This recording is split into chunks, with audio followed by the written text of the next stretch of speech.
So back when you could rent videos, I was working at a movie and tanning salon in Neosho, and in walked Gregory, and the rest is history. So I grew up in a Baptist church and was really strong in my faith with that. I just graduated high school, went on a mission trip, and when I came back, I was just gung-ho, ready to move to Michigan and do mission work and just really live for Christ. And so when we started dating, I said, first you have to meet my dad, and then I'll go on a date with you. So he came over, great time, my parents really liked him, and I just kind of laid down the law. When I had come over to her house for that first night kind of date, whatnot, and she just laid everything out on the table. Because going into it, I had some kind of expectations of what may happen, and she just laid it out on there. It's like, here's my faith, here's what I believe in Jesus. I'm a virgin right now, and I intend to be that until the day I get married.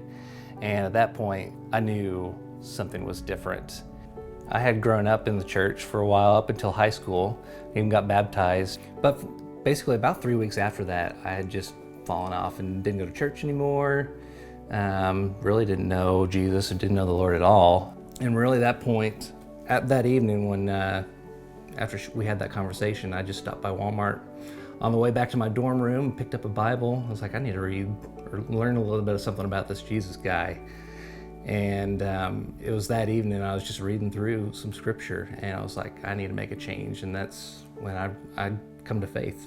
I lived at home until I got married. So when we got married, moved 2 hours away. I had a part-time job. He was in college full-time. So we were very young.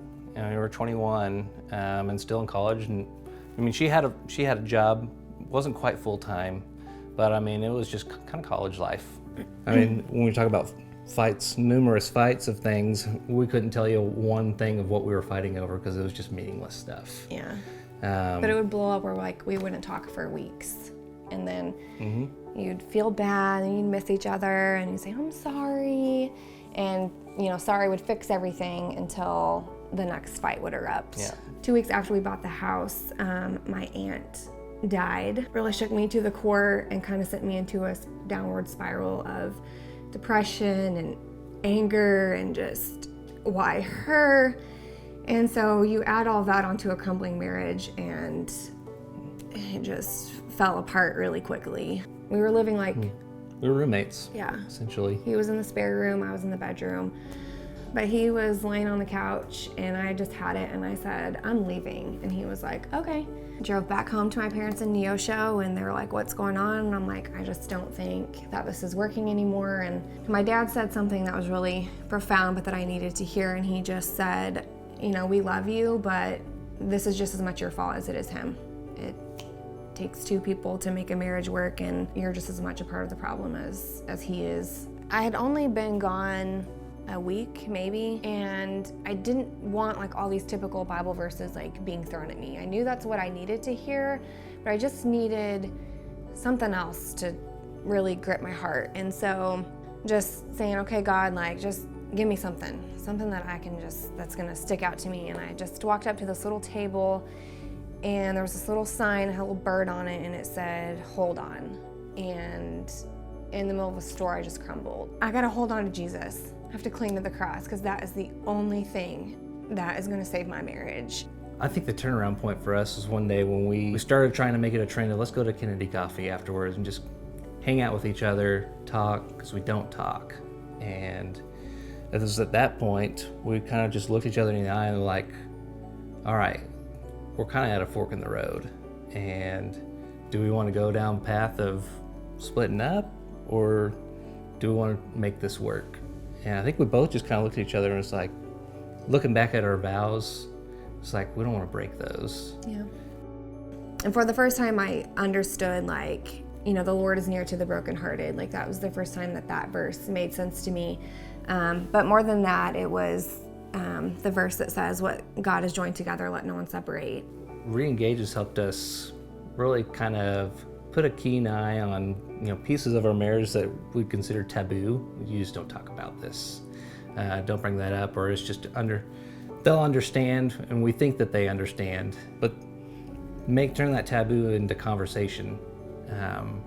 As far as uncovering some areas that we didn't necessarily know for sure that we needed to work on. I mean, going through it, we felt pretty good in most areas, but then we just got wrecked in a couple of them. Re-engage gave us the words to know, like, okay, we communicate, but we're not intimately communicating. I've learned so much through being a father and being a husband on that's what God has, that love for us.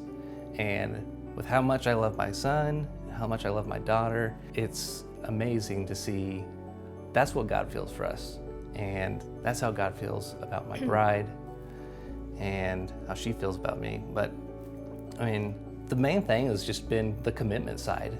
I mean, if you get to the point where you don't feel that you've got commitment from your spouse, I think that's where you can poke holes in your marriage.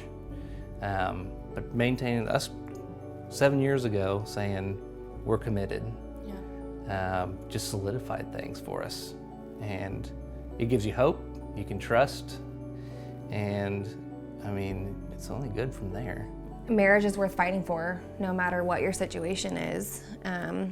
You know, for a while I kind of thought that our story wasn't worth sharing because we didn't have anything real devastating. You know, if our story saves one marriage, then we'd go through it all again.